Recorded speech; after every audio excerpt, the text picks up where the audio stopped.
Blog Talk Radio.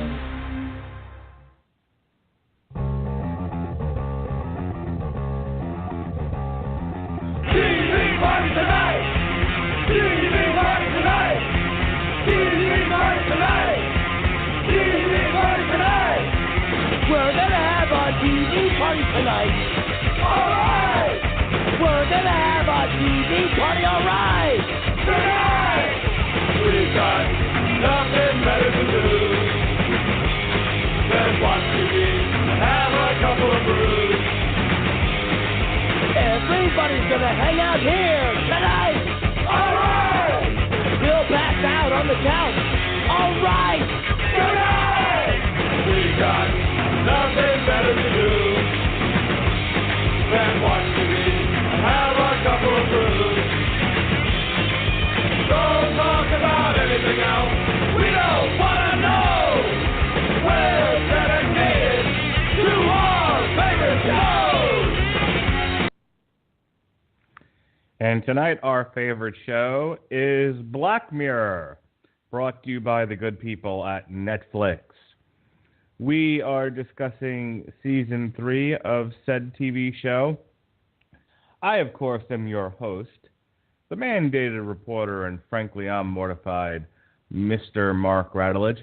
And joining me, eventually, will be my co-host for the evening, the man that got me started on Black Mirror. Very passionate about the show he is. Up, and there he is now. Yay! It's the disapproving dad and the host of source material in his own right, the third chair of the Mental Hammer of Doom, and a pretty cool prude who really knows where his towel's at. Ladies and gentlemen, it's the one and only Jesse Starcher. How do you do, sir? Damn, man.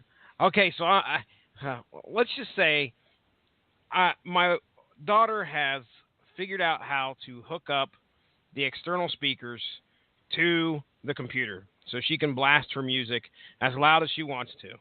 All right?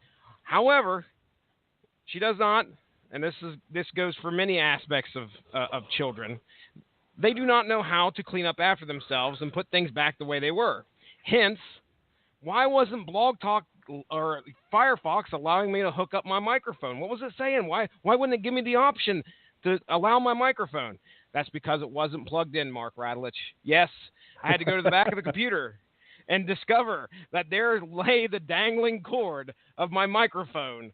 So I apologize for my very, very brief lateness, but I am here, and not for nothing, I'm a pooping genius. So you got me on your show. The pooping genius has arrived. Would you like to extol the virtues of pooping and give people some techniques and advice on said matter, you pooping genius, you? Now, see, a good magician does not reveal his tricks, all right? But apparently, children have that sixth sense about them, hence why my 4-year-old walked into the bathroom today and said, "Dad, you are a genius at pooping." I said, "All right, I'll take it." Better to be a genius at something, right? Than nothing at all. That's right. You take your wins where you can get them. Yeah. All right, Jesse. We've talked about 2 seasons of Black Mirror already. This is the latest season. Allegedly, excuse me. Allegedly, season 4 should be coming soon, but who knows? We'll see. Right now, the Wikipedia just says season 4, 2017. Well, we're running out of time. Yeah, no kidding. We'll see what happens here, but why don't you give people a 50-word or less refresher on where does your interest in Black Mirror come from? Why do you insist I watch this nonsense? And and what are some of the things you want to talk about tonight? Well, I can tell you that probably what lies underneath it all when it comes to enjoying Black Mirror is my love for the Twilight Zone. There are many out there that will tell you that the Twilight Zone was probably one of the best sci-fi shows of its time. You didn't really find much of that on network TV back in those days. So I do so much love to go back and watch those black and white Twilight Zones. It's something there's something that can be said about the episodic half-hour sci-fi adventure, or just crazy stuff that happens, and a story that's being told that is just in the fantastic realm of things. So Black Mirror hit my radar. It was last year, I believe. And it was near the end of last year, I think. And, you're reading your social medias, and people were saying, "Hey, I enjoyed something about Black Mirror this, Black Mirror that." I'm like, "What is this?" I thought it was a show that had a continuity and all that. I didn't realize that it was very much a Twilight Zone-esque type of program. So I was very pleased when I first started it, and this is one of those shows that I sat down and me and my wife could enjoy. When you get older, ladies and gentlemen, and you have kids, it's tough to find. You can't sit down and watch a movie anymore. It's just damn near impossible. Okay, so the best thing that you can do is hope to get through a 1-hour show without interruption, and sometimes it's tough to do that. But yes, me and the wife went through the first 2 or 3 seasons pretty quickly, and I enjoyed all. I enjoyed all of them. And this is a fun show. If you guys have not seen Black Mirror or watched it, I mean, just think of like I said, kind of Twilight Zone sci-fi spin, but it's all dealt around the realm of technology. So social media is prevalent a lot. I think there's quite a few episodes here that kind of have that, or at least definitely a couple that have those elements, and just the kind of future that technology might hold. So if you go back and listen to the first two seasons of coverage that me and Mark had a fun time discussing. I don't care what you say, Mark Radulich, it's a fun time. We had, season 1 and season 2. It's definitely worth a watch, especially if you enjoy those quick hits in the sci-fi realm. So there you go, Mark Radulich. All right. Well, you definitely turned me on to Black Mirror. One thing I got out of watching the first 2 seasons were it isn't just about, technology run amok, though there is a lot of that. The show really does deal with morality. Yeah. There are deep moral questions being asked in almost every one of these episodes. And it is a thinker's show. Because it isn't necessarily scary, but it does ask, would you fuck a pig to save your country? Things like that. Deep moral questions.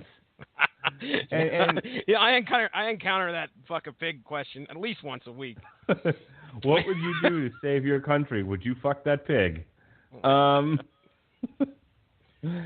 no, there's a lot of that. There's certainly a lot of relationship questions in this show. So it gets you thinking. And you and I, in both of the shows that we did covering this in previous TV parties, definitely had some moral discussions and debates going on that were, the genesis of which came from watching these episodes. So let's get into it.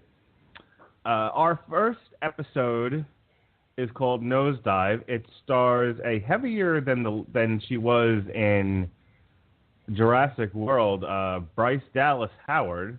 I mean, she's looking a little thick in this episode, but I'll tell you, she's looking good. Yeah, she ain't looking too bad. It also stars Alice Eve, James Norton, and Cherry Jones. And here's the description here. It says, in a society where one's social rating with others vastly influences their lives, a woman tries to improve her own rating to afford an ideal apartment by giving an appealing speech at her best friend's wedding. All right. So I don't want to belabor the discussion by going over, by just drowning it in plot points, but just a quick thing. Basically, she and Bryce Dallas Howard and her brother they have to move. And she finds an apartment that she can't afford, but if she gets her social rating high enough, think about likes on Facebook, basically, if her social rating is high enough, then she'll get a discount and she can live in this choice apartment. So she starts attempting to inflate her social standing by purposely 5-starring other people with high rankings in order, to get reciprocal. I'm going to call them likes. Reciprocal likes. Yeah. It ends up inspiring someone with a very high ranking to invite her to her wedding and be her maid of honor, where where she'll be able to go to this wedding. There'll be other high status people there. She'll get her ranking higher, and all will end well. Oh my gosh, this episode is just packed full of societal commentary, man. I'm telling you. So what ends up happening is it's the very bad, totally awful day. It's on her way to this wedding. It's just a comedy of errors, which little by little the veneer that this woman's built up to where she can participate in society in a fraudulent but respectful and polite manner is peeled away inch by inch to the point where there's just nothing but raw anger left. And of course, she faces consequences, and she is stripped of everything and left with nothing. Nothing but the pure joy of yelling "fuck you" and the horse you rode in on at somebody sitting across from them. The pure, unadulterated joy of saying "fuck you, you asshole," and experiencing zero consequences for it. Yeah. So that is Nosedive in a nutshell. So let's talk about it. Okay. I was discussing this with my wife. Number one, I have to bring this up really quick. It's a slight little tangent, but what is a Radulich and Broadcasting show without tangents? That's right. And old men yelling at clouds. Have you seen the episode of The Orville yet, where they did the exact same thing? Okay. No, I have not. But you are actually the second person that mentioned that. I heard that mentioned from somebody else as well. So I've really got, and they said it was done pretty well on there. So go ahead. It was. It's essentially both Nosedive and that episode of The Orville. You have a society that is entirely based on your social standing, to the point where you have a situation where not only does mob rule, but society sort of propped up fraudulently on fake persona. The Orville handled it a little bit differently, but essentially Nosedive and The Orville were both saying the same thing, that we are lurching towards a world where your online persona, your fraudulent persona, is all that's going to be left of people. Mm-hmm. Because, I mean, and this is what I was talking to my wife about. There's a tendency, using, again, Facebook as the medium, to put your best foot forward on Facebook. Hey, here's, and I do it too. Look, I don't take pictures of my house because it's usually in shambles, and it's not something I'm particularly proud of. But I will take pictures, of my son getting a medal at basketball, or my daughter at swimming, or my wife and I on a date at Primus. And you can absolutely give people the impression that you have one kind of life, and you never give the other side of it, right? You don't. I mean, some people do. Some people just. Facebook has become their online diary that they feel like they need to share with the world. So it's, they get on there and it's no thought left behind. Everything is just vomited on the screen. But most people carefully shape their image so that people will get a specific idea about who they are and how they live. And it's a lot of nonsense. And the authors of both of these stories seem to have been saying, and I'll shut up after this and let you jump in, seem to have been saying that we are sacrificing the truth about ourselves to put forth an image of, to put forth this false image, to the point where all that's going to be left is the false image, and people sort of climbing over each other to present the most fakest, most the fakest, most bereft of personality persona they can possibly come up with.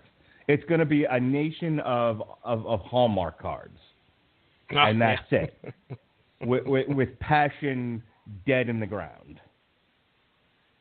Yeah. You know, when you see, I mean, in this particular episode, almost everybody's got to try and have that. They've got to live up to the image that they want to put out there. So you talk about everybody's image on Facebook right now, and this takes it a step further where society feels that they have to live up to that image that they put on there. Everything's got to be perfect. Okay, well, and not only that, but there's that dark, really dark, and I know you had to have picked up on this, that dark, seedy underbelly of where you depend upon the other person's opinion of you. Right. That is, I think, the most vilest thing of the whole of this whole concept. Only two stars. Well, it wasn't a meaningful encounter. Exactly. And at some point, society's going to break, where, you know, or at least parts of it are going to break down, and you're going to have a whole. There's got to be stuff out there right now where doctors are studying the effects of this specific this specific phenomena code. What's that? Yeah, thank you. Phenomena that's going on across social media where people are, you know, you're dependent upon that. Like, you're checking to see, okay, like she did in the program where she took a picture of her stuffed animal, and she set her phone down, worked for like 2 seconds, and then looked back over at her phone, waiting for that waiting for that validation, you know? And yeah, people are going to break down at some point because they cannot keep that facade up. They just can't keep going at this full bore. My life is perfect. And then you hope to impress somebody else so that your social status will continue to climb. I mean, that's not just a social media thing. That's a complete personal thing as well. People have done that since the dawn of time, trying to impress keep up with the Joneses and try to impress other people. But now things are just turning to where it's having an effect, and it's neat to see how the people who don't give a shit in this episode, their rating is like a 1.7 or something like that, and they can't get the credit that they can't get into the fast lane to get through the line. The one guy couldn't get to his job. The one guy's rating dropped where he couldn't get into his job. Like, the door wouldn't open. The door wouldn't open. I don't know if we are going to ever get to that point to where we are able to base societal functions, jobs and credit and stuff like that. There's already a credit rating. I mean, we know that. That's something that exists, and that's all sometimes just based upon possible mistakes that you've made in the past. I remember when I first watched this, a year back, or less than a year back, and I was like, this is a great allegory for the credit rating system as well. There was just so much packed into this, and when she flips her shit, man, I was the only thing that I didn't like, which I can't recall if this happened or not, but, when she shows up at her friend's wedding after her friend told her not to come and be maid of honor, because her rating had dropped so much. You can't be among the 4s. You can't be among the 4.8s with that. No way. But her rating had dropped so much. And then she was like, no, you know what? Screw it. I'm going, and I'm going to give you my speech. I've just went through this day of hell. I'm coming there, and you're going to deliver it. But I just didn't feel like her quote unquote best friend from years past did not get her comeuppance. I was hoping, I would like to have seen her rating drop a few just so she could have felt some type of justice, but I felt that was kind of missed. But regardless, the episode itself, man, geez, was packed with a bunch of stuff. Couple of things I want to bring up. When you said the dark underbelly, where I thought you were headed with that was how it doesn't take anything. It takes almost nothing for the world to turn on you. Wow. How we're watching that unfold right now with some stuff. How prejudiced people can be. I mean, think about the situation with the coworker who was giving out the smoothies. Him and his girlfriend broke up. It's a private matter. If I remember correctly, that was the detail. It was like there was a breakup. It was like, no, we're all taking her side. So everyone's down. So he isn't really doing anything wrong, and it's a private matter between him and this girl. And let's take the rating system out of it for a second. In real life, people will talk shit about somebody and be like, oh well, Joe is bad, but Sarah's good, and then Joe walks in the room and everyone's just like that sort of thing. Now you attach the ability to affect someone's life to that. Yeah, you know what I mean? And he can't even just do his job and work. He has to worry, about people who have no stake in this and can just ruin a man's life because they can. And the continual piling on, it becomes exponential because you don't want. There's a good example I just saw recently. Friend of the show, Adam Runyon, who over there on Screaming Boy, he shared a photo of a Reddit article, okay? And we're bringing the rating system back into this because that's all Reddit is, upvotes and downvotes. And this article was about EA video games and how they did a real crappy thing.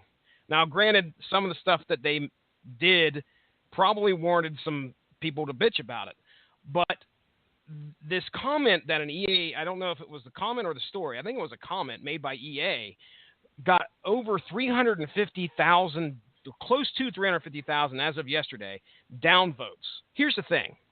I don't do Reddit a whole lot. I get on there, I have an account and all that, but I don't do a whole lot of voting up, down, whatever. But I guarantee you, because he shared that, somebody else saw that and said, you know what? Boom, piling on. And they go in there and downvote it just because they were upset. And the only reason they knew about it was because somebody shared it on social media. So there's another aspect to the power of social media and the echo chamber, I guess you would say. And is there a term for, I'm looking for the term, I keep saying piling on, but I mean, I don't know if there's anything else to aptly describe it other than to just follow somebody else's lead or, immediately jump on it just because one friend said something was wrong with it. Well, let's look at the Ghostbusters remake. No, look at the Ghostbusters remake, the all-female Ghostbusters remake, there. Right? I mean, just really quickly, that's a really great example of this sort of thing in illustration in real life. So they made a Ghostbusters movie. They released a trailer. X amount of people downvoted the trailer. And if you really want to understand how percentage-wise very little people actually had this massive effect on the Ghostbusters marketing, campaigning, and everything else, watch the Red Letter Media guys explain the numbers for Ghostbusters. It's hilarious. Because basically what they said was a fraction of the audience, a very small percentage of the audience, downvoted the trailer, and it caused Sony to essentially brand the movie as like feminist propaganda, and that anyone who didn't like it was anti-woman. Jeez. Instead of just marketing the movie. Okay, instead of saying, here are 4 great comedians, 3 of which I think are were at one point on SNL, and one is probably the leading comedic woman in Hollywood. who's about half of her films I think have done extraordinarily well for that genre. And in just celebrating it, it became, if you don't like Ghostbusters, you're a man-child who lives in his mom's basement. This was based on an infinitesimal number of people not liking the trailer on YouTube. Wow. But I remember telling my wife, between The Orville and Nosedive, this impression in Hollywood that this is where our society is going. All right, calm the fuck down. We're not throwing out the entire legal system, and adopting Facebook likes as a, if you don't have a lot of likes, you're going to get executed. We're not headed in that direction, for God's sakes.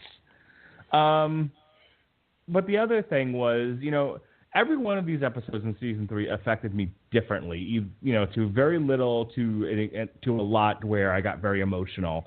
And I would say this episode was kind of meh until it got to the part where she meets the truck driver in the U-Schlep truck, which I thought was really funny. Good old U-Schlep. And she's telling the story of why she eventually gave up and just didn't care anymore. And it was about how her husband missed out on a vital cancer treatment by a fraction of a point in his social rating. And for very personal reasons, which I don't need to get into, to take a drink, everybody, I had cancer this year. Okay? So that story itself, that could easily, not necessarily the exact same way it's told in the story, but that could easily be me. My insurance doesn't cover. There's a new procedure for dealing with lymphoma, and if I end up having a remission, it's something I want to talk to the doctors about. But unless it's covered by my insurance, I probably won't be able to get it. And it's back to chemo again, and all this other stuff. So, that it's fine that it's in the episode. It just affected me personally. It was hard to hear that story. But overall, go ahead. Oh, I was just going to say, we had a discussion yesterday when we were recording about how out of control us, as me, you, Ronnie Adams, we were in certain situations. Because somebody else is making a decision that we have no input on. All right? The story that you just shared there is almost, is another prime example of that. Let's just say, you applied for something to try and get some kind of a treatment, but there's ultimately it's your livelihood and how you're going to continue your life is based upon somebody else making a decision saying, yes, we cover that. No, we don't. And to tie that back in with the episode, it's very prevalent there. This lady, as in control as she appears to be, is completely dependent upon somebody else saying, "Oh, that was a meaningful encounter. 5 stars or 2 stars." It reminds me of the Simpsons episode, and I don't remember what the context was, but there's a reason why Homer can't flip out. And he's just like, oh no, that's very bad. And like at one point he steps on a nail and he's just holding everything back. And he's like, fiddly-dee, that will require a tetanus shot. It's, rage, fear, sadness. These are not great emotions. These are negative emotions, but they're a vital part of the human experience. And a situation like this, as the story tells us, is in effect dehumanizing society. And the brother in the episode basically says that. You used to be a real person. We used to have conversations. You've become like a Stepford zombie person. Any last thoughts on Nosedive before we move on to probably, I thought, it was my least favorite of the bunch, Playtest? I kind of wondered how you would lean on that one. No, I think you put it perfectly, man. The dehumanization of society just because we're putting on a facade or a show or a fake face. That's easily the best way to sum this episode up. I really like this one. It was up there for my top episodes of the season. We only got 6 to cover, so this was up there, probably top half for sure. One last thing I want to say about this. I went to go see Primus Friday night. Primus and indeed, they can't all be zingers. And we had seats at the Hard Rock in Orlando because we're old. And a father and his son, who were on vacation from Boston, I think he said, happened to they were at the one over the summer when it was an evening with Clutch and Primus. And they were vacationing in Florida, like you do, and they happened to see that Primus was playing, doing another evening with Joe just by themselves. So they decided to get tickets on a lark. They left the wife and the other brother at home, and they came and saw the show. And we got to talking for a little bit in between sets and and whatnot. And I mentioned, of course, that I have a podcast where I review heavy metal albums. And he was like, "Hey, I listen to podcasts. I need to listen to more. I don't know what's good out there. Why don't you tell me the name of your podcast?" And I was like, "Okay, well, just look up Radulich and whatever podcast app you use, and you'll find it. I'm the only one." and a few minutes later, I kind of looked over at my wife, and I'm just like, "I don't know if I should have done that." And she was like, "Why?" And I'm like, because when I'm on the show, it never feels like a show as such. It does feel a little bit like I can unzip and let my hair down and be free, because I can talk to you and I can talk to Robert, and I don't have a lot of the social constraints on me that I would have, say, at work or at my in-laws, or even with my parents to a certain degree. I have all these places where I have a lot of social interaction, but I can't be me. I'll have to go to human resources. Or I will upset somebody, as I have done in the past, and it will not end well for me.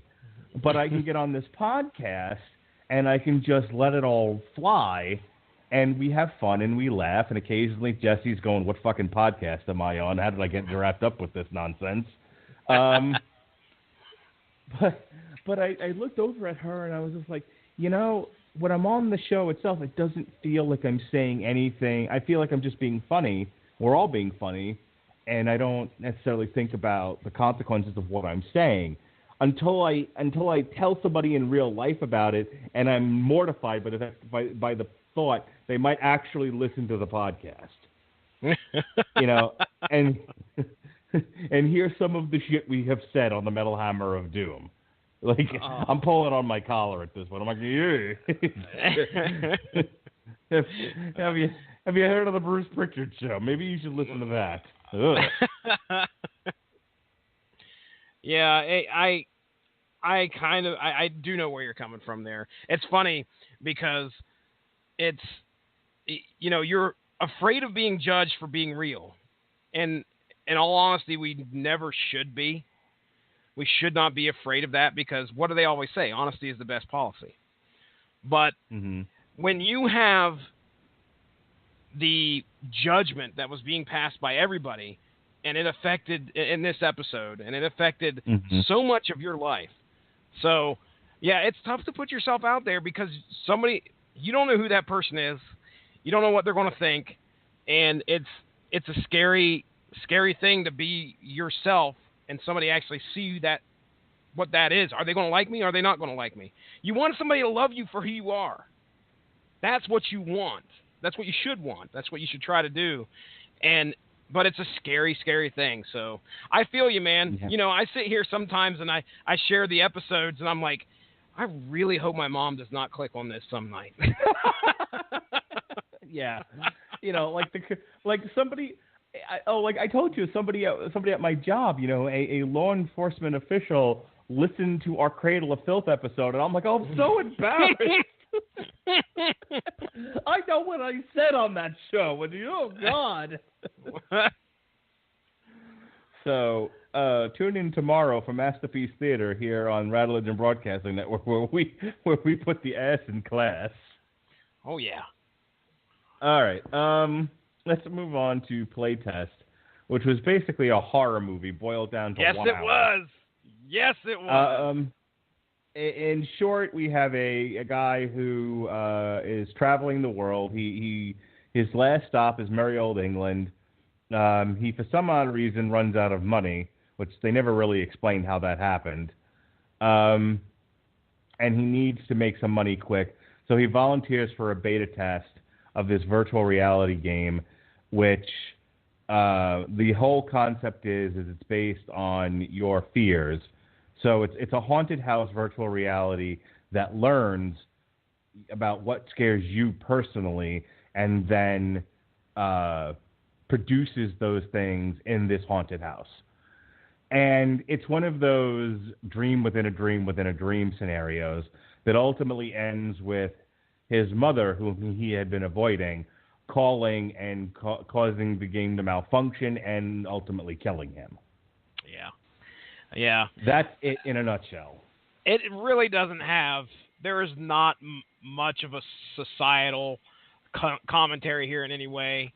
They just use some neat technological tricks to tell a neat story about, some of the cutting edge technology.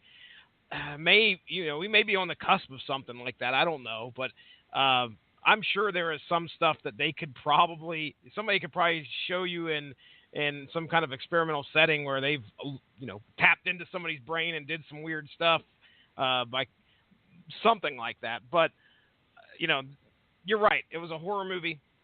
I think, though, what was my favorite part, you talked about how it was learning what your real fears were, and then that game produced those fears. And it starts out just kind of like, you're a Resident Evil type setting or something where it's a house and it's empty and it's kind of, is it going to be haunted? What's going on?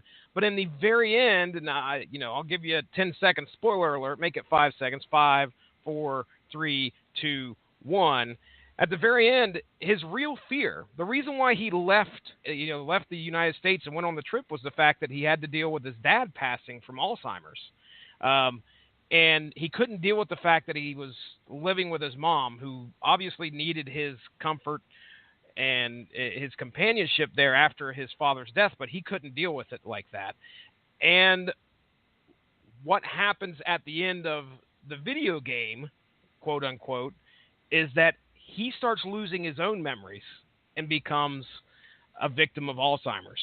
And then after, 0.014 seconds of playing the game, we snap back to reality and he's dead. So, but yeah, I think that's what's neat about it is they're like, okay, well, here's some basic fears, spiders, the bully that you had from 6th grade or whatever. But then at the end game is like really, it's dug into his head and figured out what he really fears. It was an enjoyable episode. I really liked it just because the horror aspect had me like on edge. And I don't know does it say who the actor was? We're gonna go with Wyatt Russell. I know I don't think I've ever seen this guy before. I don't know if he's played in anything else, but I think he did Scared Shitless a damn good. he did a damn good Scared Shitless. Here's what I'll tell you. The critical elements were all very good. It's shot well. The story unfolds nicely. It's a great, scary Twilight Zone idea. It did not touch me at all personally. I don't think it asked any moral or societal questions. No, and it was just there. It was honestly the least effective episode of the entire season for me. I think the neatest part was about the whole, logging and trying to tap into somebody's brain with the computer. And I'm sure you've had, I don't know, some people dream, some people don't. But there'll be times that I will fall asleep and I swear I have this epic 3-part dream or something, and wake up and be like, oh my gosh, I've had to have slept for like 3 hours, and look over and it's only been 20 minutes. It's interesting how your brain works like that. And we watched this whole thing unfold in an hour, but then at the end, it was in reality, it was only like, a fraction of a second. So I think they kind of do a neat spin and kind of throw that in there too. We don't know how the brain works. And we're just learning as we go along still. To this day, it's 2017, we're learning more and more about the brain. And then we start playing with it and start shoving technology into it. It's not a good equation sometimes. No. And I tell you what, if there was any, overarching societal question in this, it's simply, is this the sort of thing we really want? Is a totally immersive virtual reality setting really good for us? Especially one that wreaks this much havoc on your brain. I'm gonna go with the answer is no. I don't think in our lifetime we won't have to worry about that, but I could see possibly our kids running into something like that at some point. The next one is Shut Up and Dance. And I think this plot was actually a movie at some point, where it's the old, you're caught in a game where an anonymous person or persons are sending you instructions, and if you don't follow the instructions, something bad's going to happen. In this particular case, our main protagonist was caught jerking off in front of his computer. They have a video of it, and it's like, if you don't do what we tell you, we're going to send it to all your contacts. And along the way, he meets others who have done terribly naughty things, and they've all been given similar instructions to do, in some cases, some very weird, unexplainable things.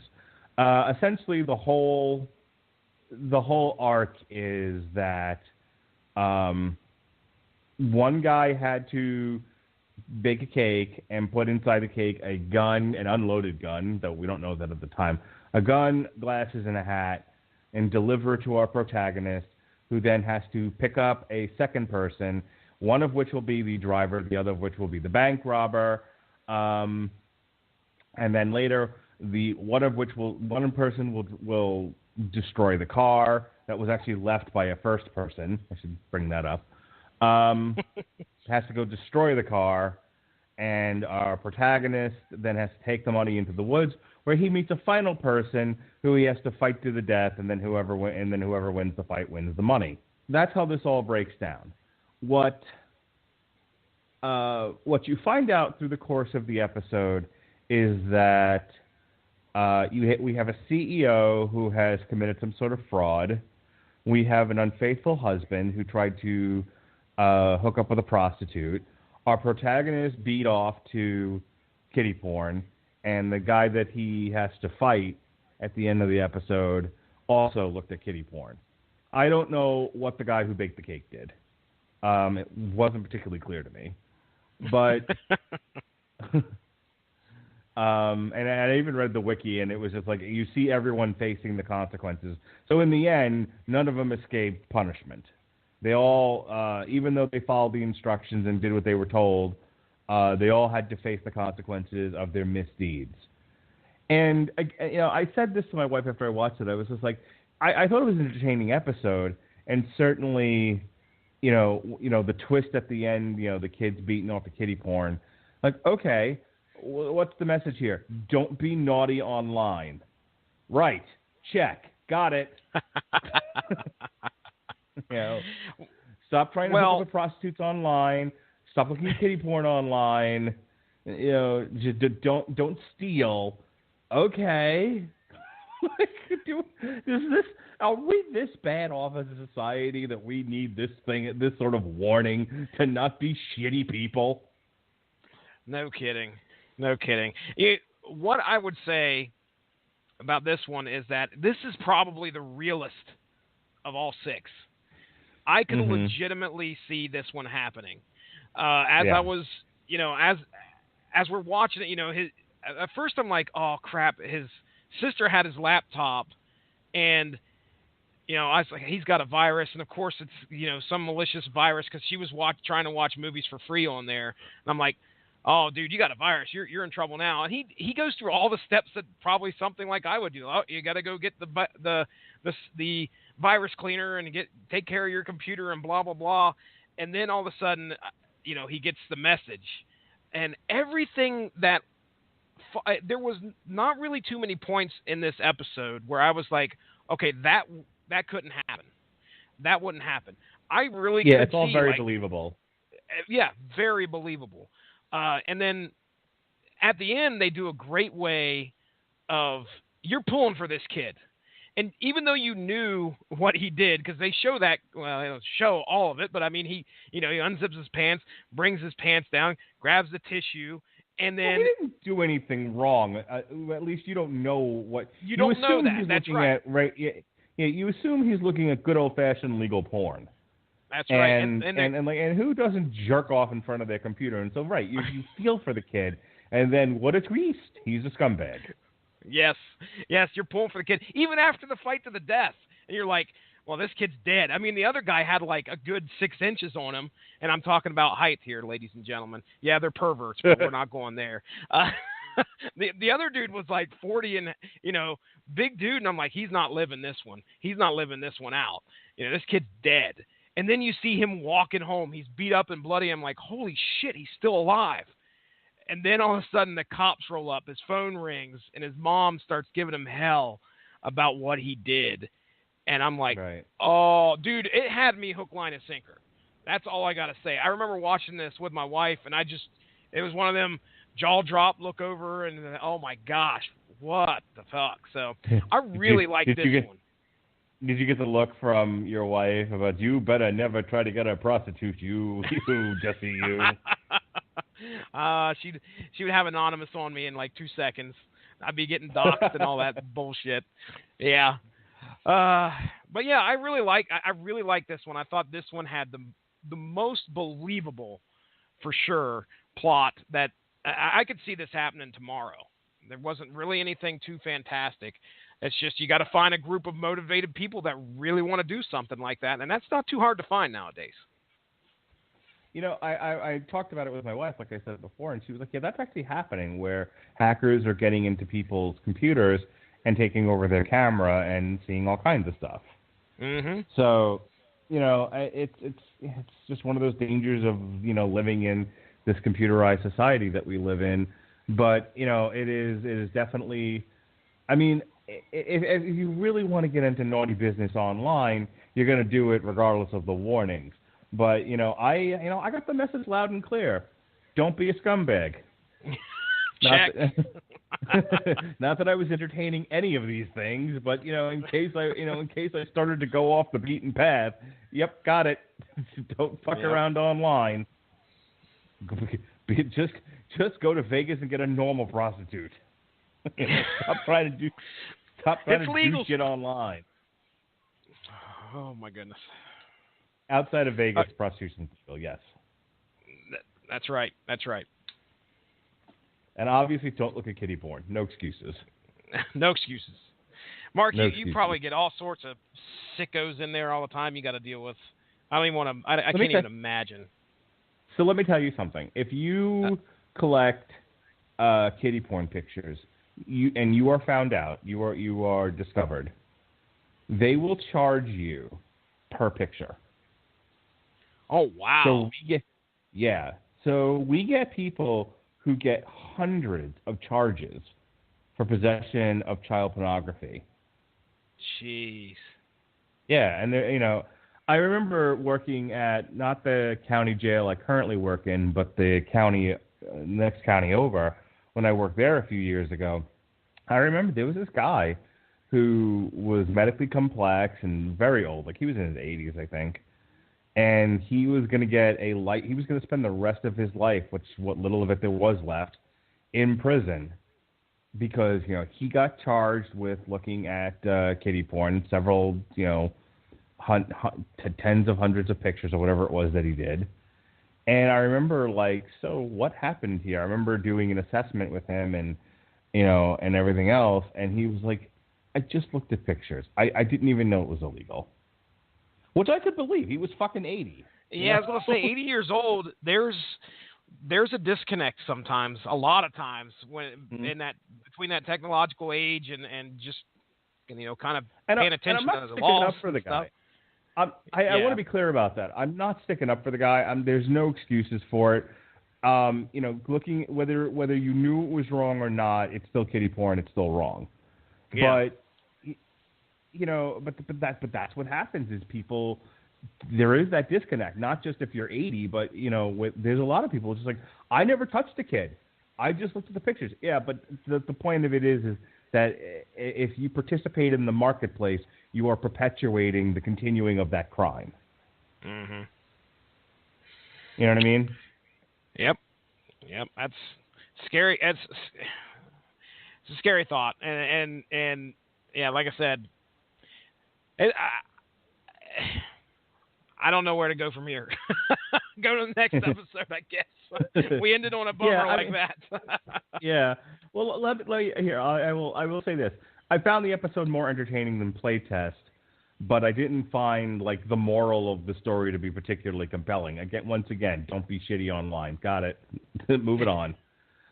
Now, this next one was my favorite episode of the season. Oh yeah. This is San Junipero. It's first of all, I love the music in this. I love the aesthetic. I love the story. But I thought the moral question that it asked, the moral religious question that it asked, was an interesting one. And I found myself almost gushing talking about it with my wife the night that I watched this, because we went out and had dinner, so we actually had time to talk like adults. But San Junipero is about a gal who's in the 80s. I think it's 87. And she goes into a club, and she meets another gal, and they strike up a friendship. And little by little, the first gal is essentially coming out and exploring her sexuality. And while the second girl is a willing participant in a sexual relationship, she is not willing to commit to any sort of long-term relationship with this gal. And what you end up finding out over the course of the episode is that this isn't really 1987, and these are avatars in a virtual space. The first gal is actually a quadriplegic who came out to her parents in her late teens, early 20s. Her parents freaked because they were super religious. She left the house, got into a car accident, and crippled herself. And she has been living in essentially a nursing home that now she's lived long enough to see the rise of the singularity, and she is able to upload her consciousness into this virtual space a couple of hours a week. And the second girl is somebody who was married and had a daughter. The daughter died at the age of 39. She did not live long enough to see the rise of this virtual reality. The husband died, and here's where the plot thickens. When the husband died, he had the option. He did live long enough to see this come into being, and he did not opt to upload his consciousness into San Junipero because he wanted to be with his daughter, who he believed to be in heaven. And so the crux of the matter is the second girl, whose name is, I believe, Kelly.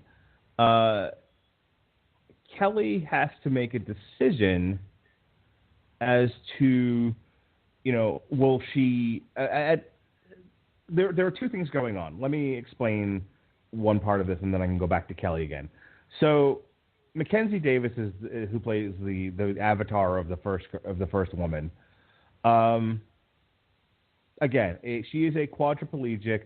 She can hear you, but she can't respond.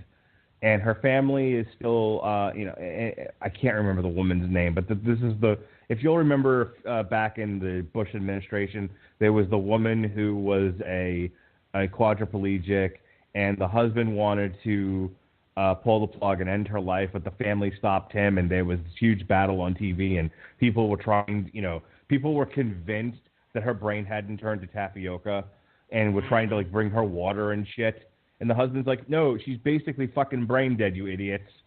and Sean Hannity was just like, can't she just have some water? And the husband's like, no, she can't, you assholes. You remember this at all?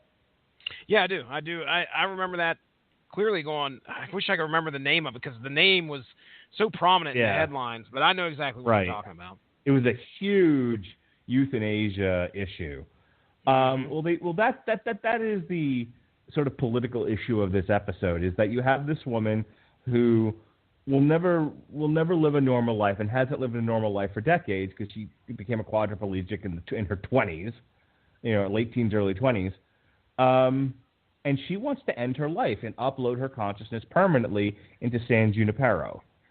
And her family won't let her. So there's an orderly that's going to offer to marry her so that they can sort of find the loophole in the law that will allow her to be euthanized, which is her dying wish. So there's that. So she's going to live in this virtual space forever. Now you have Kelly, who somewhere in her heart of hearts does love the Mackenzie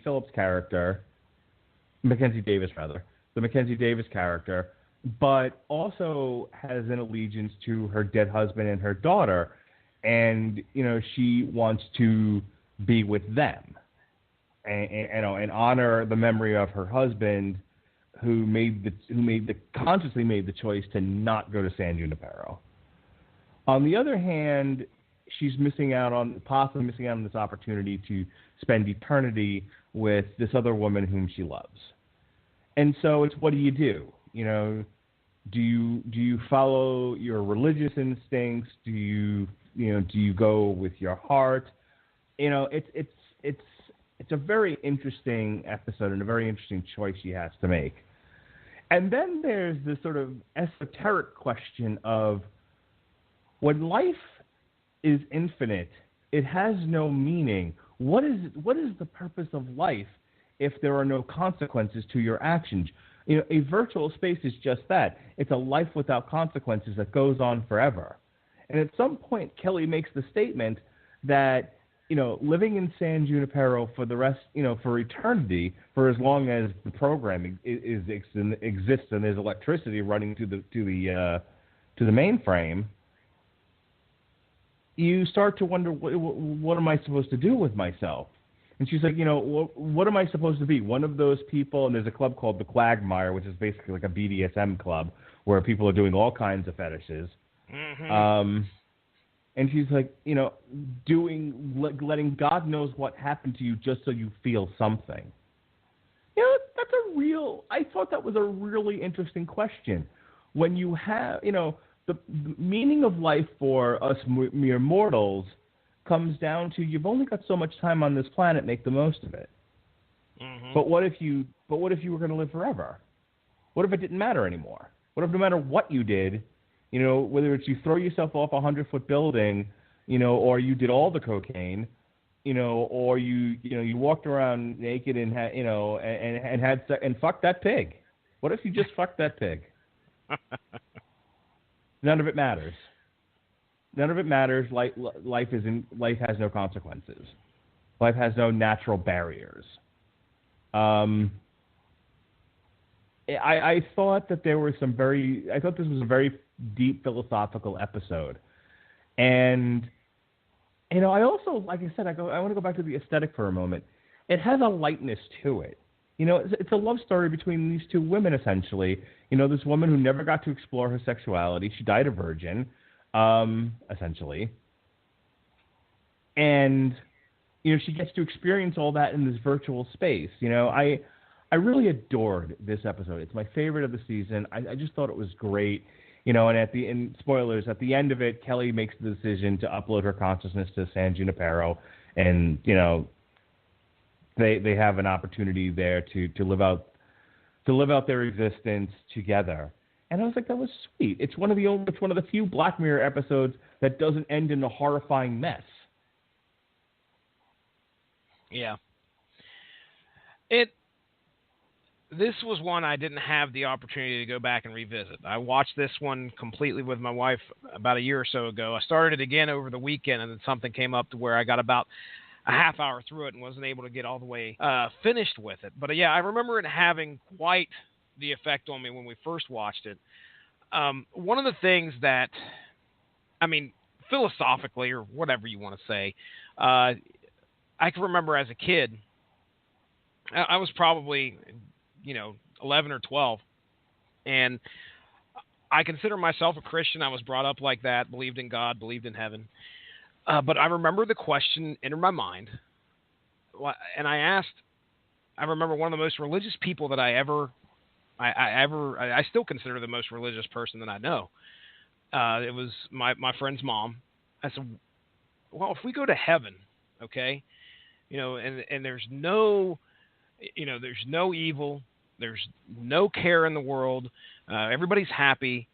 Well, what's really going to be the point after a while? Without something, some type of a conflict or some type of a, some kind of something to challenge you in the world. I didn't understand how you could just be happy all day long, and no matter what. And what, Kelly, the white girl here? No, Kelly is the black girl. Kelly's the black girl. Okay, so Yorkie. Right. So Yorkie's situation here is she's given the opportunity now to spend the rest of her, what she perceives as her consciousness. And I can't remember, do they explain, like, her body dies, but her consciousness lives on? Did they explain anything else other than just that, okay, we'll upload you into this, and perceivably your consciousness, is it a duplicate of their consciousness? I assume it's got to be, right? I don't even remember them getting into that. They really didn't explain the science of it. It's just the essence of your consciousness is uploaded into the system, and your body is whatever. Okay. Well then, what's the issue? I mean, if your body dies, then your body dies, and it goes. Your mind or your spirit would go to where it belongs. It's supposed to go, if you believe in that. She wants to be with her husband and her daughter, so she obviously believes that they went somewhere. But there's always that question: did they? So if it's just a copy of her consciousness or whatever, and they put her into this machine, really, she shouldn't have had to worry about staying in the digital San Junipero, because her body's moved on. But I think where the real quandary comes in is, or at least one of the questions comes in, is are you doing a disservice to your husband and your daughter by not being with them and knowing, even though you may be a copy of somebody or a copy of the consciousness, knowing that you'll never see them again? So again, I may be taking it to a level that really it doesn't need to go, but because I'm looking at the science behind it as well, and they really do not go into that. Just like you said, they do not go into that very much at all, from what I can remember. No. But I don't want to downplay, obviously, the stuff that they talked about in this episode, and the fact that I may not have watched it again may be factoring into why I didn't get, why this probably didn't make my top 3. But it sucks to have to try and make decisions like that, because you don't know. You really don't. And that's exactly what she doesn't know what's on the other side. She has no idea. Is she doing some kind of a damning action by keeping herself alive in this computer or whatever?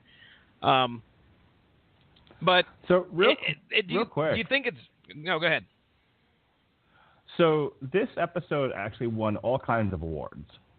It won a BAFTA Television Craft Award for Best Makeup and Hair Design, Best Costume Design. It won the IGN Awards for Best TV Episode, the GLAAD Media Award for Outstanding Individual Episode, in a series with a Wow. regular LGBT character. And it won 2 Primetime Emmy Awards. One for Outstanding Television Movie and one for Outstanding Writing for a Limited Movie or Dramatic Special. That's impressive. That's really Yep. impressive. And Yes, we're it talking the same. We're talking the same writer. I think the same writer did, most of. Did he do all this season? He did What all was of his them. name? He did all of them. Yeah. Yeah. I mean, Mark, you always talk about wanting to upload your consciousness. And I think you've said, and I don't know if you were or just being funny or if you actually meant it, but you're like on board for that no matter fucking what, right? Yeah, I don't want to die. I want to live forever. I will, life is, the meaning of life is what you make it. And while I found the questions interesting about, I think the people who ended up in the quagmire lacked imagination. The thought of dying, the thought of just not, if you go to sleep, right, and you ever just lose time. It's just, like I was watching, we're going to talk about it a little bit. I was watching Hated in the Nation, and last night especially, I kept drifting off, and I would just lose like minutes, at a time. You go to sleep at night, and on the one hand, it's rest, it's where your body repairs itself. But think about that. When you're in a deep sleep, not in a dream state, and not in that half asleep where you're not up, but you're semi-conscious.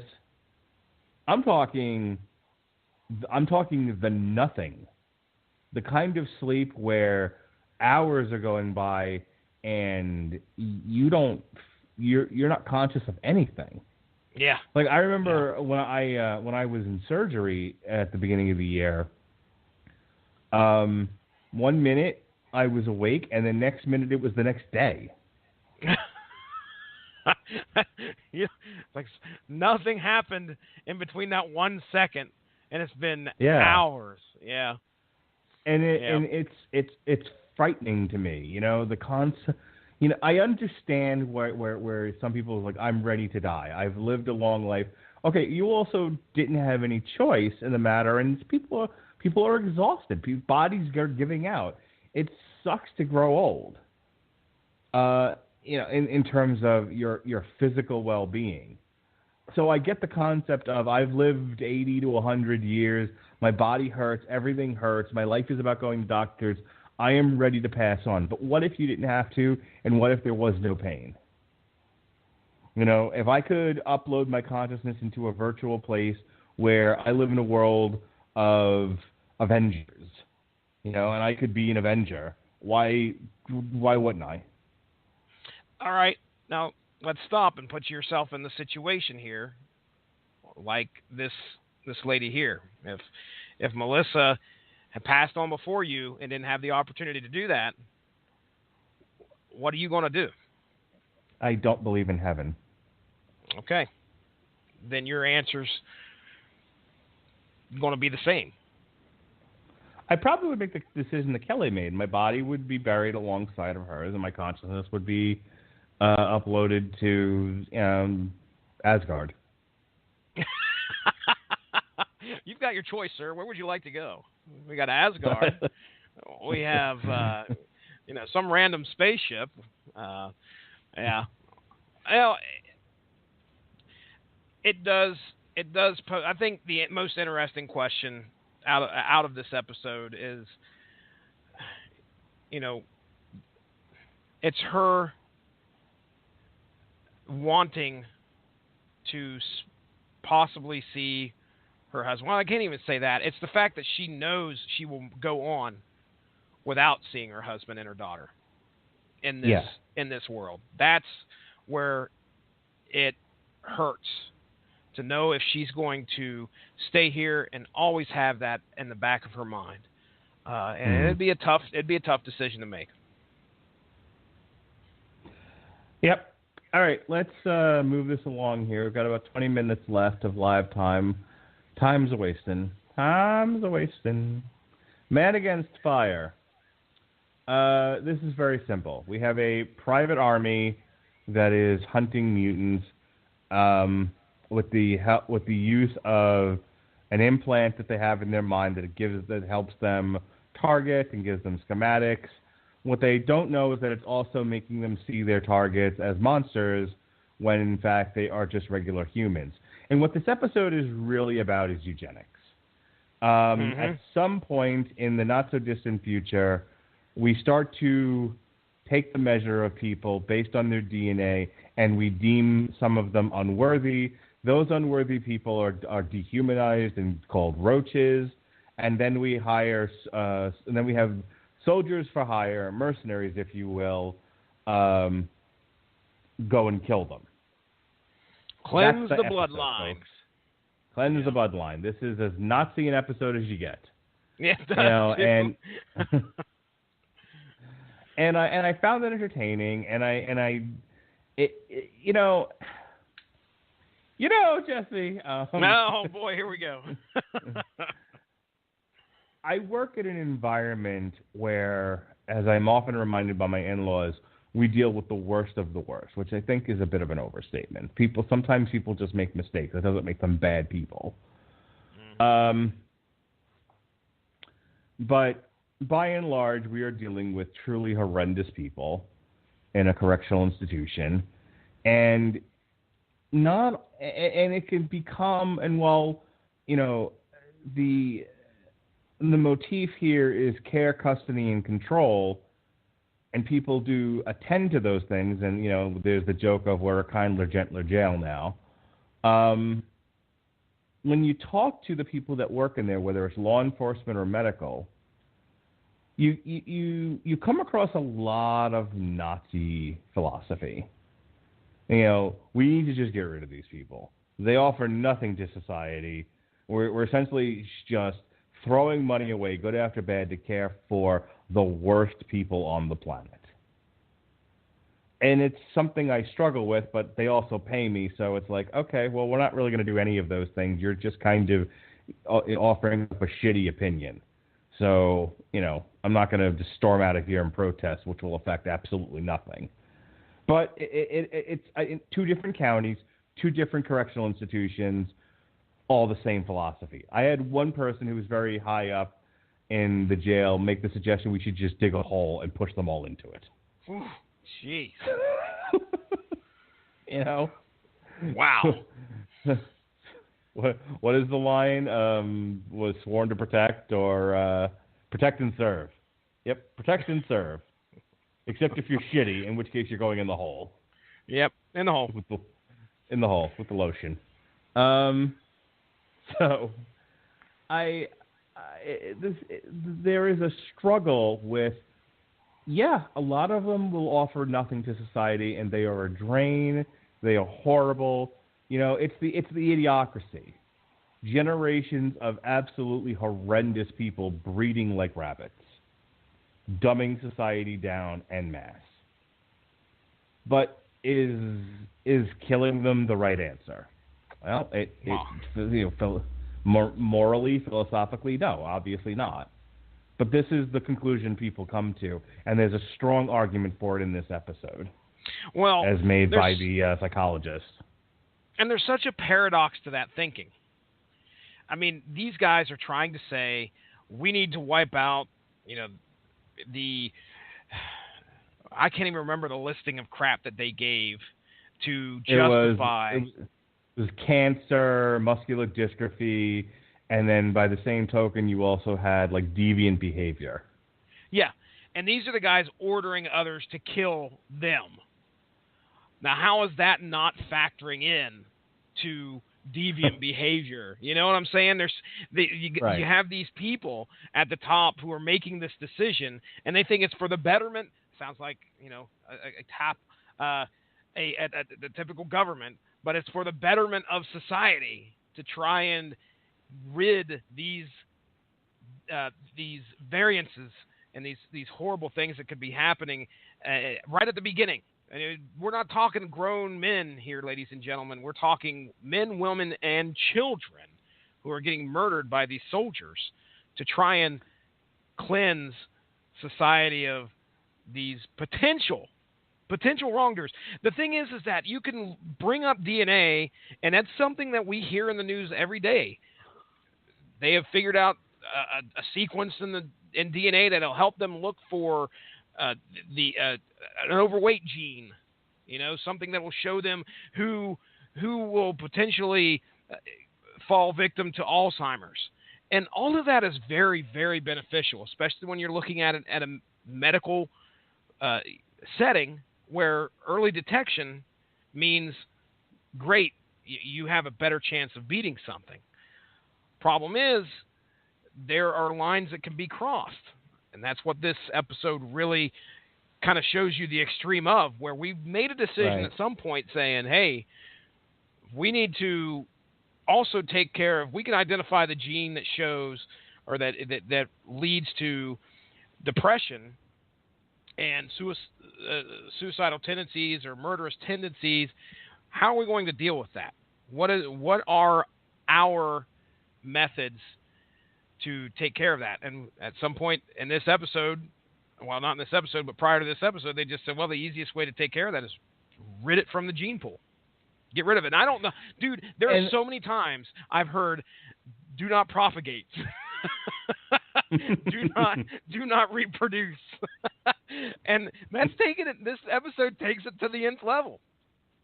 Yeah. No, I mean, I said to my wife, I was like, the scary thing about this is, it's who watches the watchers. Who gets to make the decision as to what is desirable genetics and what's undesirable genetics? Because it's so easy to say, and fat people are undesirable, so you're all dead. And and it's like, it's just look at the list that he's using. The first thing out of his mouth is cancer.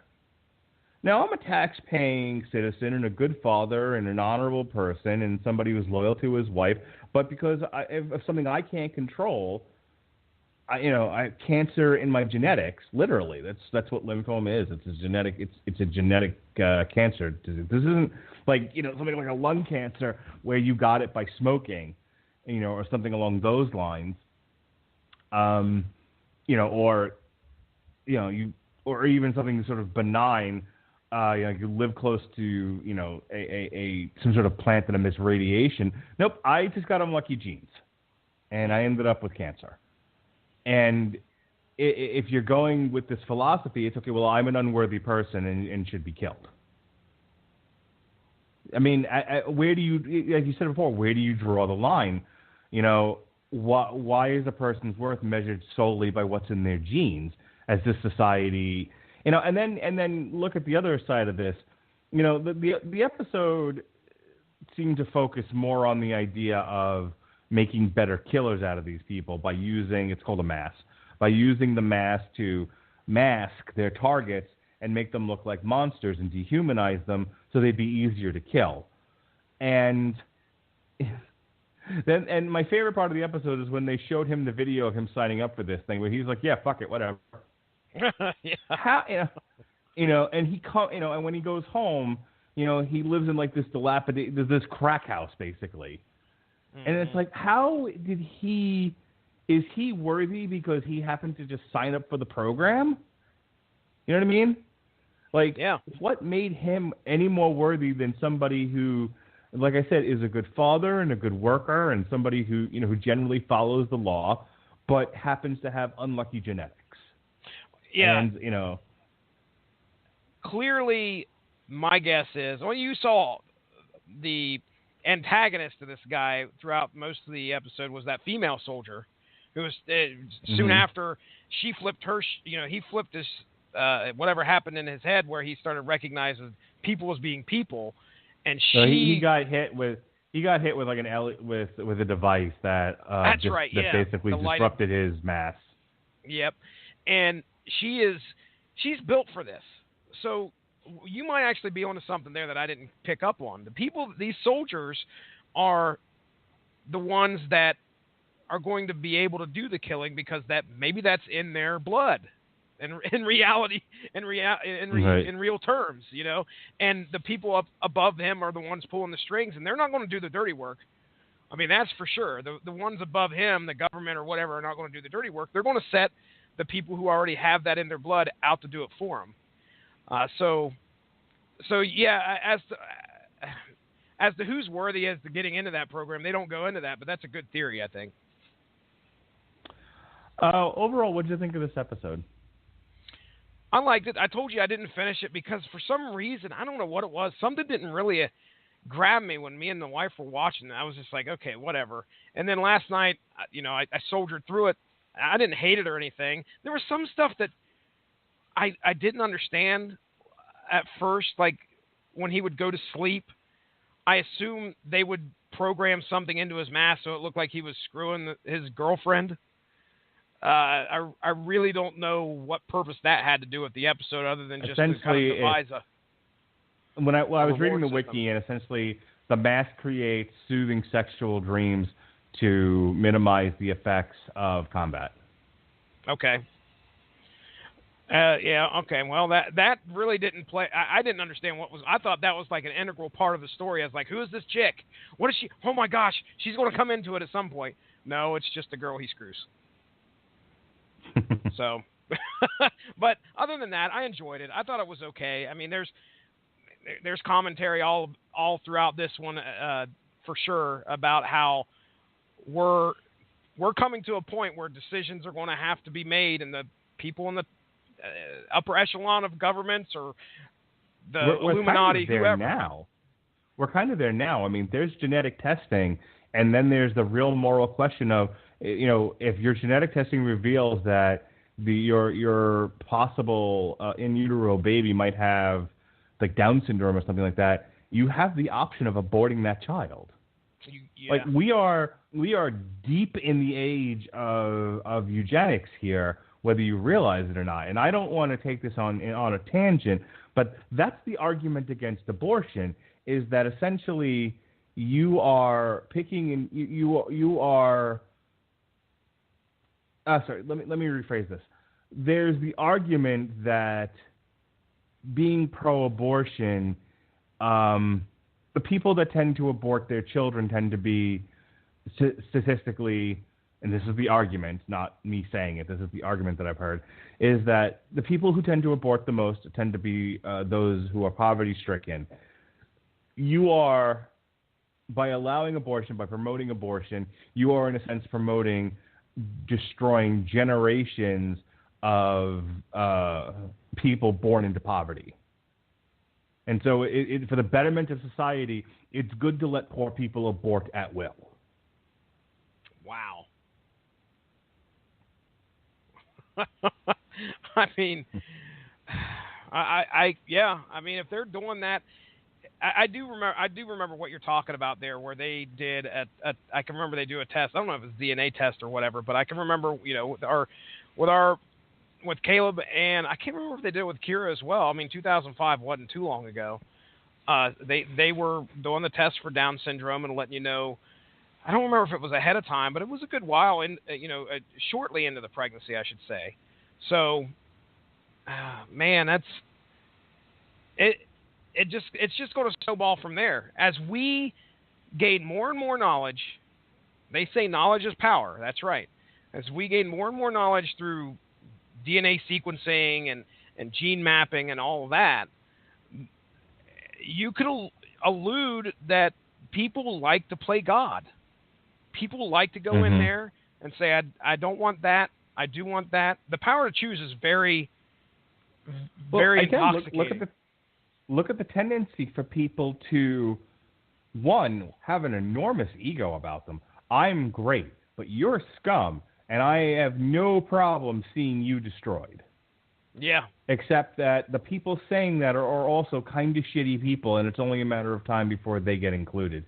And I always go back to George Carlin on this, where he said, he was talking about racism, but it really does fit here, in a conversation of eugenics. And that is, you could kill every last person on Earth, leave one guy standing. That crazy motherfucker will attack the mirror. That's the truth. Good old George Carlin, one of our late great philosophers of the 20th century. That's right. All right, and we come to our season finale. The season finale. Sorry. Hated in the no Nation. idea what you're referencing. Hated in the Nation is a murder, Jesse. It's a murder mystery. You know, it's the old Law and Order, CSI kind of a thing. We have our detective, we have our murder victims. The twist here, to make it fit in with the Black Mirror motif, is that the killings are done by drone bees, and they are set in motion by a mysterious person using essentially Twitter to create a mob rules scenario where the mob, via social media hashtags, picks a target, and then at the end of the day, if that target has the most hashtags, they are killed by drone bees. And then the twist, what a twist, is that anyone who used the hashtag becomes the victim of being killed by the drone bees once the cops, specifically Benedict Wong, who, you know, last seen in Doctor Strange,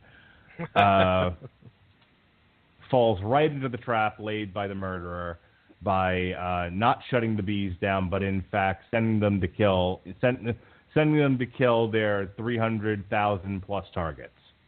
Oh.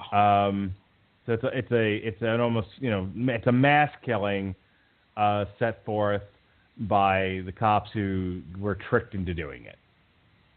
And you know, the one real commentary on society is, again, it's that sense of mob rules. It's the anonymity of acting online and not facing any consequences.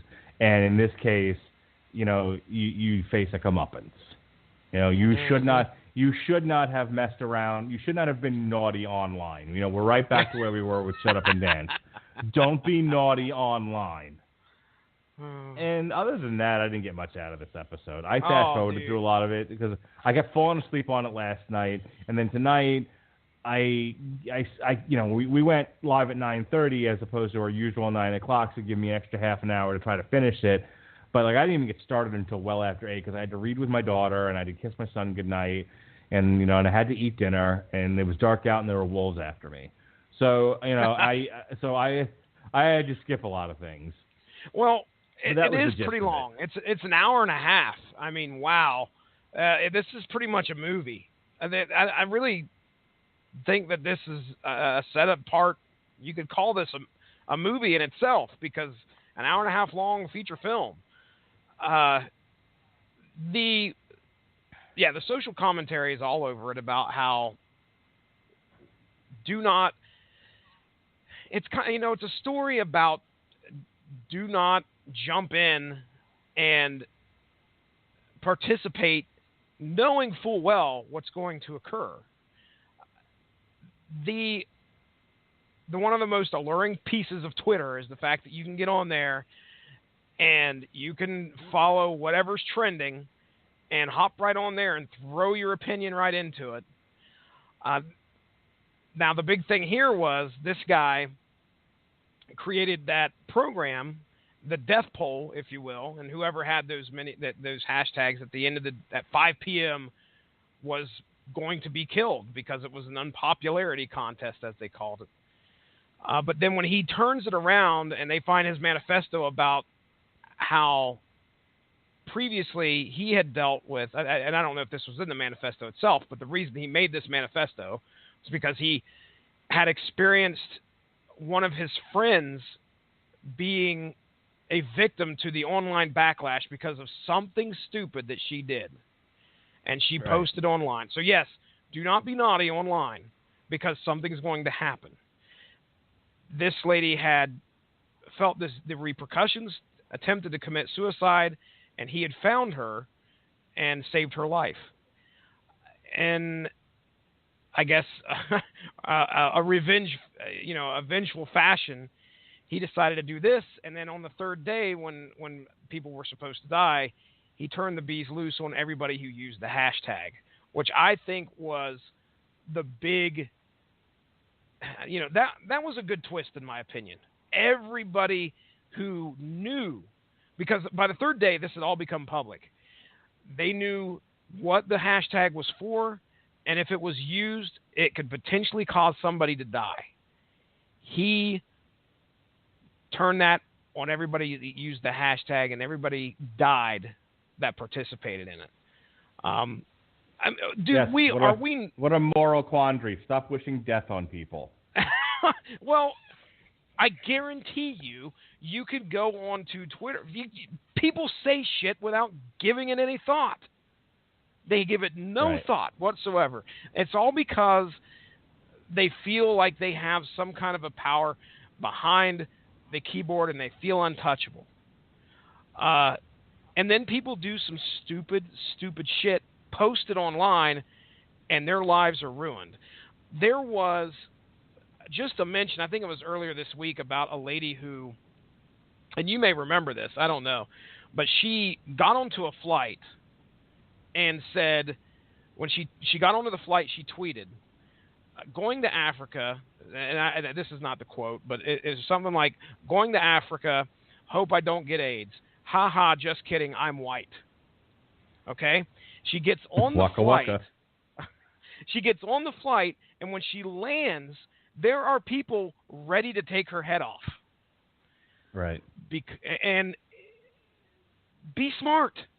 Don't put shit out there that you don't want somebody else that could potentially be earth-shattering. There is actually a series, a TV series, and I don't know if you've ever seen this, Mark. It is, and I can't remember the name of it. Sure enough, you'd think I would have did this a little bit of research, but it is nothing but stories. I think it's like How the Internet Ruined My Life, and it's nothing but stories about encounters that people have either had or stupid stuff that they have done. I think one of the first shows that I read or I watched was about hashtag cancel Colbert. And wow, this lady's life was ruined within days. So the online backlash of stuff is just ridiculous. It reminds me, there's a coworker, I've brought her up on a couple of different shows. Obviously, I don't ever say her name, and I never will. And I genuinely like the girl, so despite some of the silly things she says. But she made a point of saying in a whisper to, the handful of us that she feels won't get her in trouble for saying this sort of thing. She doesn't like black girls. And it isn't so much of a prejudice as it is a reaction to how she's been treated by black girls in her life. So one could forgive her for feeling, the prejudice and animosity when it's become so personal for her. But she still said it in public. Yeah. At the workplace. I just don't like black girls. And it reminded me of a bit from Family Guy. I don't know if you ever saw this. And I told her this too. I told her that this is what she reminded me of. There's a bit in Family Guy where the newscast, Peter knocked out a television tower, and so all of Quahog was blacked out. So the newscaster Tom Tucker, and at the time it was Diane, don't think they're being broadcast. They're local news. And they don't think their broadcast is happening in Quahog. So Tom Tucker just starts going off about random shit, and Diane goes, "I just don't like black people." And you see the producer screaming at them, "We're still on in Boston."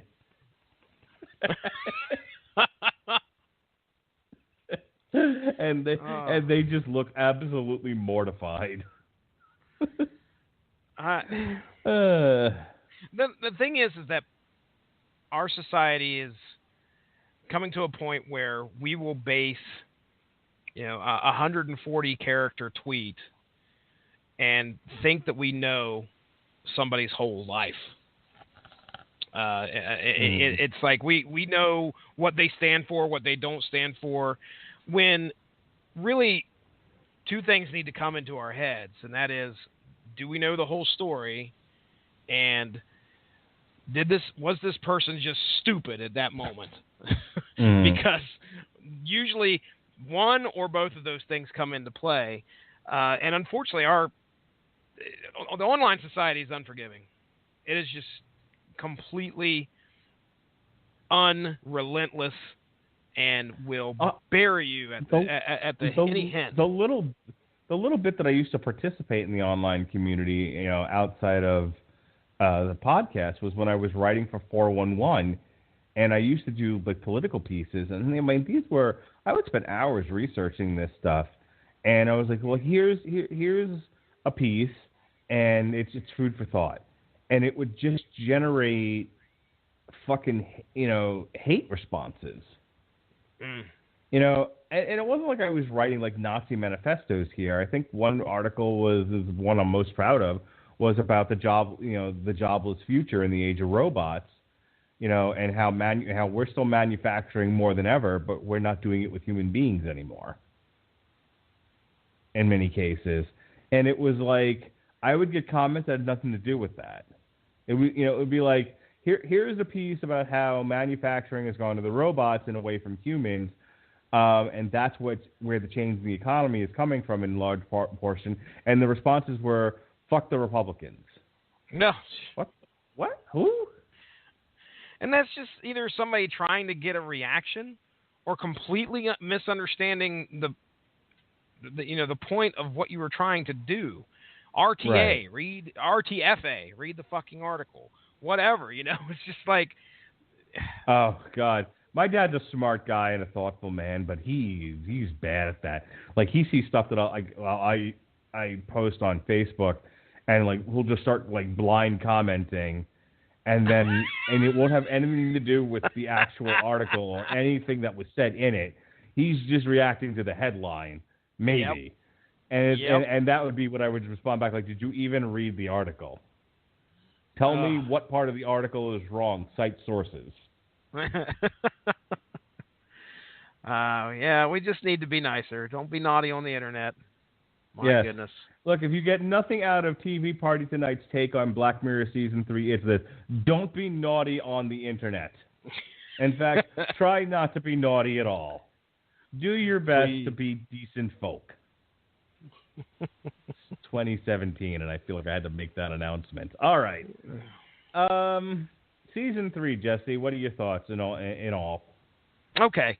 Well, I don't think it is the top of the three that we've covered so far. I think I believe Season 2 still holds that in high regard, especially since it had White Christmas on there. I think that was the title of the episode with John Hamm and the interrogation that takes place in the digital world. That's a great episode, my goodness. So, but all in all, I've enjoyed watching them the second time. I still found myself enjoying the episodes, and even that hour and a half movie, I was like, I think I know all the twists and turns. Still enjoyed it watching it a second time. So, it's something that I'm going to suggest to my friends. Matter of fact, a good friend of ours from the Kapow, the Pop Cultured podcast, Jordan Lowe, I suggested our first season review because he hadn't had a chance to go through all the way through second season yet. And I think a lot of people most of the people that really enjoy this series are ones that like sci-fi, are kind of enjoying the technical advances our society is making, and those people would definitely enjoy things like this. But I don't think it's above somebody like my wife, who could give a shit less about uploading a consciousness into whatever. She still had a fun time watching these episodes with me. So as for Season 3, it may not be the top of the season. I can't wait to see what Season 4 is going to bring us. I hope it's a lot of good stuff if it ever gets here. But I'm glad I had the opportunity to discuss it with you, Mark Radulich. I'm glad you stuck with it and watched the third season with me, and we are all caught up, sir. Yep. So when Season 4 debuts, we'll try to review it close to its debut date. Here's my 50 words or less on Season 3. This probably had the most hopeful of endings throughout maybe I'm just way focused on San Junipero, but even Nosedive, yeah, she ends up in jail, but she's free. she's freer in jail than she is in the rest of her life. And I took some solace in that. San Junipero has a beautiful ending. The Playtest and Shut Up and Dance and really Man Against Fire too, all are of the usual Black Mirror type where it just ends in disaster for the protagonist. It's just, and I think that's what I'm getting to. Is like I'm so used to every episode of Black Mirror just ending in horribleness, with these people just face down in the shit. And at least 2 of the 6 episodes weren't like that. So, to me that kind of puts it over the other ones. I don't necessarily want to see every episode with a person standing there with their dick in their hand going, well, I'm fucked. Me either. Quite literally. All right. So that's it for tonight's episode of TV Party Tonight. Tomorrow on the Metal Hammer of Doom, it's Rob's pick, and we're gonna look at an album called a band called Ackercock, Resistance and Extremis. I don't know what an Ackercock is, but I'm sure it's terrible. Next week, it's Justice League week. We've got the Dark Side War on source material. We've got Damn You Hollywood's review of Justice League.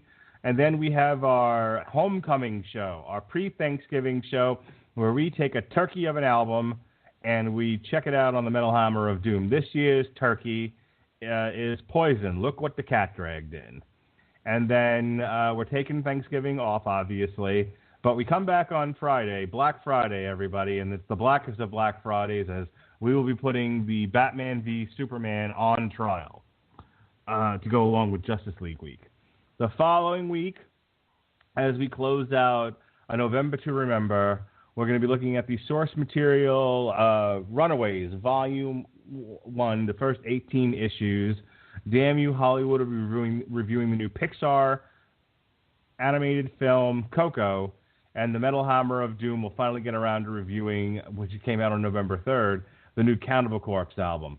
And as we all know, Jesse loves his growling Cookie Monster vocal death metal. So he's excited. Woo! Oh, boy. All right. Yeah, you want to go ahead and do your series of plugs, sir? Absolutely. Again, Mark Radulich had a great time talking Black Mirror Season 3 right here on TV Party tonight. Now, ladies and gentlemen, go give that Radulich and Broadcasting Network Facebook page a like to stay up on top of all the great podcasts that we have to offer. We usually get over there and post them whenever they're going to be showing up here. We try to do our best to stay up to date, but you could follow us there. You can also find us on Blog Talk Radio. You can find us on iTunes, Stitcher, TuneIn Radio, all those great podcast outlets.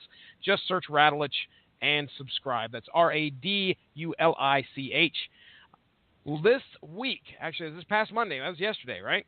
We had on source material, the comic book podcast that I do, we had Josh Calandros, Benjamin J. Colon, and Ronnie Adams on to discuss some recent earth-shattering comic book news, and that's Brian Michael Bendis heading over to DC Comics, the Marvel mainstay, Brian Michael Bendis. So if you want to check out our discussion on the stories that he has written, how they've affected us in the past, and what we think that his move to DC will entail and what we hope to see, you can check that out. It's about an hour and a half long. It's a fun little podcast. So we're up to near 140 episodes. So I hope you have the opportunity to join or like our Facebook page there, either Radulich and Broadcasting Network or the Source Material Facebook page as well.